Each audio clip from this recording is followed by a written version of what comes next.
El viaje de regreso desde San Agustín había sido silencioso, de esos silencios costeros que llegan cuando la marea está baja y los pantanos se extienden bajo el sol ardiente. Dejé la ciudad con un cuaderno lleno de planes para mis pequeños clientes de consultoría, la cabeza repleta de pendientes y la calma de saber que mi hogar me esperaba en Mérida. Lo que no imaginé fue encontrar mi vida desparramada en el césped como una venta de garage que nadie quería. Las cajas estaban empapadas por la humedad del atardecer. Mis vestidos, alguna vez doblados con cuidado, ahora colgaban flácidos de perchas rotas. Una lámpara de porcelana, que había llevado conmigo por 3 departamentos antes de esta casa. Estaba ladeada en una caja llena de papeles húmedos. Los vecinos se asomaban desde sus porches, fingiendo regar plantas o revisar el correo, pero con los ojos clavados en el espectáculo. En la entrada estaba Paloma. Tenía esa postura de quien cree que por fin ha reclamado su trono. Mi bata de seda le quedaba grande, con las mangas arrastrando como si se burlaran de mí. Al verme, alzó la barbilla, cruzó los brazos y bloqueó la puerta como si fuera suya. Y a su lado, Jimena. El rostro de mi hija estaba pálido, los labios apretados. No saludó, no habló, ni siquiera parpadeó. Miraba más allá de mí, hacia algún punto por encima de mi hombro, como si reconocerme deshiciera la frágil paz que creía haber encontrado.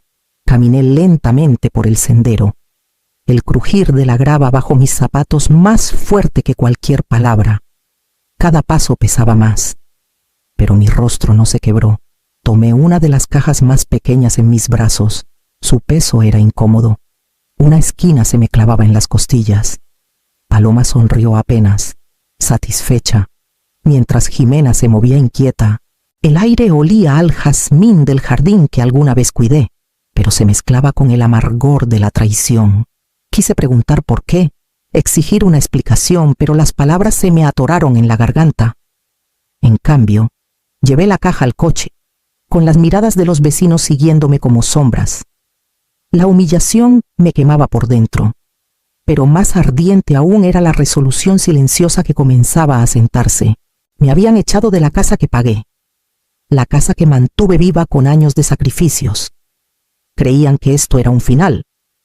Lo que no sabían era que yo ya estaba preparada para este momento, y mi silencio era solo el comienzo de algo mucho más grande. Dejé la caja en la cajuela y cerré la tapa con más fuerza de la que pretendía. El sonido retumbó en la calle, pero nadie apartó la mirada. Sus ojos ya habían escrito la historia Maris Calderón, expulsada de su propio hogar. Lo que no sabían era la historia que había construido esas paredes, los años que me arrancaron para mantenerlas en pie tras la muerte de mi esposo. Aprendí lo que significa estirar un día hasta que se rompe. Me levantaba antes del amanecer para limpiar oficinas en el centro. Luego, trabajaba por las tardes en una pequeña firma contable. Regresaba a casa mucho después de que Jimena se dormía, con el cuerpo adolorido y las manos ásperas por el cloro y el papel.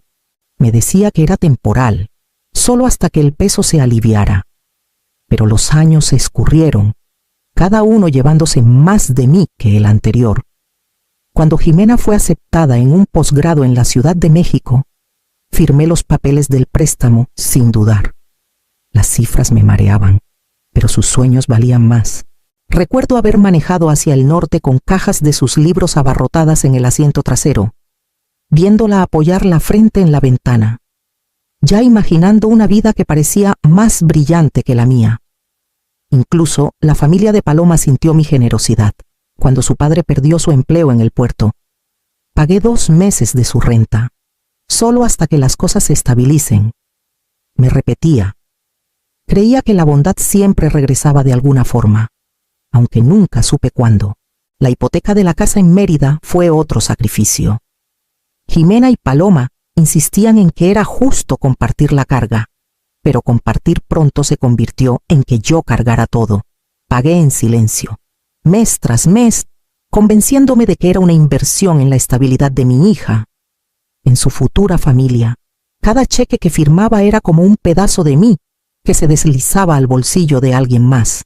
Mientras tanto, los sueños que alguna vez tuve, abrir mi propia consultoría, viajar a las sierras de Chihuahua, restaurar una casa vieja, como lo hacía mi padre, se quedaron aplastados entre las páginas de cuadernos que nunca mostré a nadie. Mi vida se redujo a un libro de cuentas. El amor medido en facturas pagadas y deudas cargadas. Ahora, parada bajo el calor de Mérida, con mis cosas tiradas como basura, entendí cuánto me habían costado esos años. Creían que me habían desechado. Pero lo que realmente hicieron fue cortar el último hilo que me ataba a sus necesidades. Y con esa ruptura, era libre para alcanzar el secreto que había guardado en silencio. La primera vez que volví a entrar a la casa tras encontrar mis cosas en el césped, ya no olía a mí. El aire cargaba el perfume de paloma, floral y punzante, chocando contra el leve rastro de lavanda que solía dejar junto a la ventana. Ella apareció en lo alto de las escaleras, con mi bata de seda arrastrando por el suelo, como si hubiera nacido para llevarla. Este lugar se siente diferente ahora que somos solo nosotras, dijo, con la mano apoyada despreocupadamente en el barandal. Las palabras eran ligeras, pero el filo en su tono no dejaba lugar a malentendidos. Jimena estaba detrás, lo bastante cerca para mostrar lealtad, lo bastante lejos para evitar mi mirada. Jugaba con el brazalete que le regalé cuando se graduó, uno de plata grabado con enredaderas, girándolo en su muñeca como si quisiera romperlo.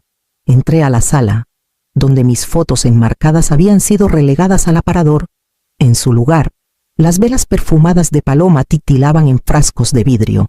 Ella se hundió en mi sillón y cruzó las piernas, como si me estuviera concediendo una audiencia. No me malinterpretes, comenzó, inclinándose hacia adelante. Esto es por el futuro de Jimena. Ya diste demasiado. Es hora de que vivas sin que tus sacrificios la arrastren. Su voz era suave, ensayada. Casi podía creer que se sentía noble. Pero el silencio de Jimena cortaba más hondo que las palabras de Paloma. Miré a mi hija, buscando alguna chispa de duda, algún destello de la niña que alguna vez se aferró a mí tras una pesadilla. En cambio, bajó la vista, dejando que la declaración de Paloma flotara entre nosotras. Una grieta se abrió dentro de mí, fina al principio, pero ensanchándose con cada segundo de silencio. No respondí, ni con rabia ni con argumentos. Solo me di la vuelta. Levanté otra caja del pasillo y la llevé al coche. Sus voces me seguían, apagadas y triunfantes, pero yo solo escuchaba el latido de mi corazón, firme y seguro. Me habían expulsado del espacio que construí, pero aún tenía algo mucho más grande que paredes o muebles. Y era hora de recordarme qué era eso. A la mañana siguiente, manejé por las calles de Mérida, donde los árboles de flamboyán sombreaban las aceras. En lugar de regresar a la casa que ya no sentía mía, me dirigí al centro, al Banco de Yucatán. Las columnas de mármol del edificio habían visto generaciones de fortunas subir y caer, y ahora guardaban la única verdad que había reservado para mí, adentro. El aire fresco me calmó, firmé el registro y seguí al empleado hasta la bóveda, un lugar que siempre olía ligeramente a metal y polvo.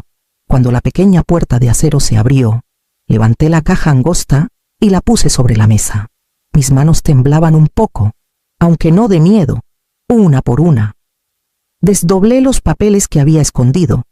Escrituras de propiedades, documentos de fideicomisos, estados de cuenta intocados por las manos que creían haberme despojado. Al fondo estaba el archivo que más importaba. La portada llevaba el nombre de una sociedad anónima que creé hace años. Solo iniciales en papel, sin rostro, invisible. Dentro, la escritura de una propiedad de la que la familia de Paloma hablaba desde hace décadas. Hacienda del Sol, alguna vez fue su orgullo. Una finca colonial extensa que colapsó bajo deudas durante la crisis bancaria de los 90. La compré en silencio hace 3 años, cuando los herederos ya no podían sostenerla. Con el abogado correcto y la empresa adecuada, nadie la rastreó hasta mí. Recordé haber caminado por sus pasillos vacíos la primera vez, con la luz del sol colándose por las persianas rotas, el polvo alzándose con cada paso. Supe entonces que era más que una inversión. Era un seguro, un refugio esperando el día en que los sacrificios ya no me protegieran. Apilé los papeles con cuidado, los volví a guardar en la caja y cerré la tapa. El sonido del metal al encajar llenó el silencio como una promesa. Creían que no tenían nada más que lo que arrojaron al césped. En verdad, tenía mucho más de lo que podían imaginar. Al salir del banco, el peso en mi pecho se aligeró. La vida que intentaron desechar era solo un capítulo. El siguiente comenzaba con la Hacienda del Sol. Manejé fuera de la ciudad. Las calles dieron paso a caminos de 2 carriles bordeados de nogales y cercas desgastadas. 20 minutos más allá de Mérida, giré por un camino angosto flanqueado por pilares de ladrillo. Con sus puertas de hierro oxidadas pero aún en pie, el sendero serpenteaba por un campo de zacate hasta que la casa apareció a la vista. Hacienda del Sol. Incluso después de todos estos años, verla me apretaba el pecho. Las columnas blancas se alzaban 2 pisos, recién pintadas tras décadas de abandono. El tejado rojo brillaba contra el cielo azul de Yucatán. Un contraste vivo con el día en que caminé por primera vez por sus puertas rotas. Entonces, el yeso se desprendía de las paredes. Las enredaderas se colaban por las ventanas agrietadas y los fantasmas de las deudas pesaban más que el polvo. Me entregué a su restauración, pedazo a pedazo, en las horas silenciosas que nadie conocía. Cada peso que no gasté en mí, cada inversión que cuidé en secreto, se convirtió en un tejado, una viga, un ladrillo en esta hacienda. Artesanos de Valladolid restauraron los barandales tallados. Albañiles locales reconstruyeron las chimeneas. Dejé el crujir de los pisos de madera intacto, como recuerdo de su historia. La ironía era afilada. Los de Paloma hablaban de este lugar por años, como si lo hubieran perdido solo por mala suerte, como si su legado les hubiera sido robado. Pero no fue robado, se perdió por arrogancia y mala gestión durante la crisis que se tragó a tantos en los 90. Mientras ellos lamentaban su caída, yo reclamé su corona abandonada y la reconstruí bajo mi nombre. Ahora estaba lista, esperándome, un refugio donde retirarme, pero también un arma. No un arma de rabia, sino de prueba. Prueba de que nunca fui tan débil como imaginaban. Prueba de que su legado ya no les pertenecía. Entré por la puerta principal, al silencio fresco del vestíbulo. La araña de cristal, pulida hasta brillar, atrapaba la luz y la esparcía por las paredes. Por primera vez en días, respiré hondo, segura de que había llegado no solo a una casa, sino al futuro que había estado guardando todo este tiempo. El sol de la mañana se colaba por las ventanas altas de la Hacienda del Sol, mientras esparcía los folders sobre la mesa larga de roble. Cada documento era un hilo que había atado demasiado fuerte a la familia de Paloma, y cada uno ahora exigía ser cortado. Tomé el teléfono, marqué el primer número y, con voz firme, pedí al banco cancelar las tarjetas de crédito ligadas a mis cuentas. Durante años, habían pasado las tarjetas sin dudar compras, vacaciones, cenas a las que nunca me invitaron. Cuando el representante confirmó las cancelaciones, sentí el primer nudo aflojarse dentro de mí. Luego vinieron las cuentas. Autoricé congelar cada fondo conjunto, asegurándome de que nadie más pudiera sacar un centavo de mi trabajo. El empleado en la línea preguntó si estaba segura. Respondí sin titubear. La certeza era todo lo que me quedaba. Finalmente, la hipoteca. Durante meses, había cargado con los pagos de la casa que ahora reclamaban como suya. Con una sola llamada, terminé con eso. El banquero explicó el proceso con cuidado: notificaciones de incumplimiento, periodos de gracia, plazos de embargo. Su voz era calmada, profesional, como si no entendiera cuánta historia cargaban esos números. Escuché, asentí y colgué. Por la tarde, Jimena apareció en la entrada de la hacienda. Sus ojos estaban bordeados de cansancio. Sus manos se retorcían nerviosas. La invité a pasar, donde la casa aún olía ligeramente a pintura fresca y pino viejo. «¿Por qué haces esto?», preguntó, con la voz quebrándose entre las palabras. «Paloma dice que nos arruinarás a las dos. Ya quitaste las tarjetas. Y ahora la casa. ¿No puede haber un punto medio?». Quise abrazarla, recordarle que el punto medio había sido mi idioma por años. En cambio, crucé las manos sobre la mesa. «Te protegí hasta que me vacié. Esto no es venganza, Jimena. Es supervivencia», negó con la cabeza, las lágrimas surcando sus mejillas. «Solo no quiero perderlo todo». «No lo harás», dije suavemente, «pero lo que conserves debe venir del respeto, no del robo». Su silencio llenó la habitación, más pesado que una acusación. Por un momento, la culpa me arañó, pero la firmeza que había encontrado en esta casa me ancló. No cedería esta vez. Cuando se fue, el eco de la puerta al cerrarse me dijo que la línea estaba trazada y no había vuelta atrás. 2 días después, regresé a la casa en la calle Reforma, con una carpeta de documentos bajo el brazo y 2 oficiales caminando detrás de mí. La luz del atardecer proyectaba sombras largas sobre el césped donde alguna vez estuvieron esparcidas mis cosas. Esta vez, no llegaba como la mujer humillada que desecharon. Llegaba como la dueña. Los vecinos comenzaron a salir de sus porches y banquetas. El zumbido familiar de la curiosidad llenando el aire. Las cortinas se movían, las persianas se entreabrían, y supe que antes del anochecer, toda la colonia sabría lo que pasó aquí. Paloma estaba en la puerta, con los brazos cruzados, su rostro tensándose al ver a los oficiales. Jimena estaba detrás, pálida e incierta, con las líneas alrededor de sus ojos más profundas de lo que su edad permitía. Levanté los documentos. «Esta propiedad está a mi nombre. La hipoteca está en mora, y los trámites de embargo ya comenzaron. Tienen 48 horas para desalojar». La risa de Paloma fue cortante, frágil. «No puedes hacer esto. Vivimos aquí, Jimena y yo. Esta es nuestra casa ahora». Sostuve su mirada sin alzar la voz. «No, Paloma, nunca fue tuya. Viviste aquí porque yo cargué con su peso. Eso termina hoy». Los ojos de Jimena se llenaron, su voz temblorosa. «Mamá, por favor. Tiene que haber otra manera. No tienes que ser tan definitiva». Sus lágrimas tiraban de mí, pero mantuve los hombros rectos. Años de compromisos ya habían arrancado suficiente de mí. Esto ya es más piedad de la que me dieron. Las protestas de Paloma se volvieron agudas, las palabras tropezándose unas con otras. Pero los oficiales dieron un paso al frente. Su presencia calma bastó para callarla. La multitud miraba absorta, mientras la mujer que había desfilado con mi bata ahora estaba acorralada en el porche que creía suyo.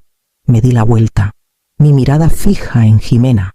Lloraba en silencio, y por un momento el dolor en mi pecho casi me quebró, pero caminé, con los papeles firmes en la mano, dejando atrás su enojo, su incredulidad y la casa que ya no me ataba. Delante, la Hacienda del Sol esperaba, y con ella, el próximo paso que estaba lista para dar. La noticia corrió rápido tras la partida de los oficiales. No tuve que anunciar nada. Los porches y las salas de Mérida llevaron la historia más rápido que cualquier titular. Por la mañana, Paloma llamó, su voz cargada de indignación, pero con un nuevo matiz miedo. «No puedes tocar la casa de mi madre», soltó antes de que respondiera. «Ella no tiene nada que ver con esto. Ese lugar es todo lo que tiene». Dejé que sus palabras flotaran un momento. «La casa de tu madre en progreso, la que prometiste remodelar cuando tuvieras más lana. La compré el año pasado. Paloma, está en mi portafolio. No he subido la renta, pero la escritura es mía». Hubo silencio al otro lado, roto solo por su respiración entrecortada. La confianza que alguna vez manejó con tanta facilidad se resquebrajó bajo el peso de una verdad que no esperaba. Durante años pensó que me manipulaba, construyendo un futuro sobre mi espalda. Ahora entendía que el suelo donde estaba parada también me pertenecía. Esa noche, Jimena vino a la hacienda sola. Se sentó rígida en el borde del sofá del salón, con las manos apretadas en el regazo. No me dijo al fin, sobre la casa de su madre, sobre cómo te ha estado presionando todo este tiempo. Pensé que solo quería estabilidad. No vi lo que te estaba haciendo. Sus ojos se alzaron. Y por primera vez desde aquel día en el césped, vi algo abrirse en ella, un reconocimiento de cuán lejos la había llevado la órbita de Paloma. Los motivos se revelan cuando la máscara se cae, dije en voz baja. Jimena negó con la cabeza, con rabia y vergüenza luchando en su rostro. Ella me hizo creer que tú nos frenabas, pero es ella, siempre ha sido ella. Su voz titubeó, pero no desvió la mirada. Y en ese momento supe que una fractura se había formado, no entre nosotras, sino entre ella y la mujer que la convenció de que la traición era protección. Las paredes de la hacienda parecían contener el aliento, esperando lo que vendría después.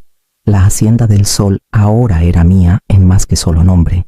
Los trabajadores habían terminado los últimos detalles en las persianas, y los pasillos resonaban con un silencio que ya no era vacío, sino elección. Entré con la última caja de mi coche, sin prisas, sin presión, solo con firmeza. Se sentía diferente a todos los cambios que había hecho antes. Este no era sobre empezar de nuevo, sino sobre reclamar lo que siempre estuvo esperando. En la repisa del estudio, coloqué una caja de sombra que preparé yo misma. Dentro, una llave de latón brillaba contra terciopelo oscuro. La etiqueta que até a ella llevaba una sola palabra en mi letra: límites. Durante años, mis llaves abrieron puertas para otros, mis sacrificios desbloqueando comodidades que no ganaron. Ahora esta llave no abría nada. Me recordaba lo que debía permanecer cerrado. Esa noche, Jimena vino. Caminó sola por el largo sendero, su figura pequeña contra el fondo de la hacienda, como si la distancia misma le exigiera medir sus pasos. Abrí la puerta antes de que tocara. Tenía miedo, dijo sin preámbulos. Su voz se quebró, pero sus ojos sostuvieron los míos. Miedo de perder a Paloma, de perder la casa, de enfrentarme a ella. Por eso no hablé ese día. Necesito que sepas que no fue indiferencia, fue miedo. Escuché, y por un momento vi a la niña que alguna vez fue, aferrándose a mi mano tras la muerte de su padre. La parte de mí que había dolido con su silencio se suavizó, pero no se disolvió. No te obligaré a elegir bandos, le dije, pero ya no viviré donde falta el respeto. Si quieres un lugar en mi vida, debe construirse con honestidad, no con silencio. Las lágrimas resbalaron por sus mejillas, y asintió. Entiendo. Cuando se fue, la noche se asentó alrededor de la hacienda con una quietud que no había sentido en años. Me paré frente a la llave enmarcada, su latón atrapando la luz de la lámpara, y respiré hondo. La traición no me había borrado. Había revelado la fuerza que alguna vez escondí, la fuerza que me trajo hasta aquí, y mañana decidiría cómo usarla.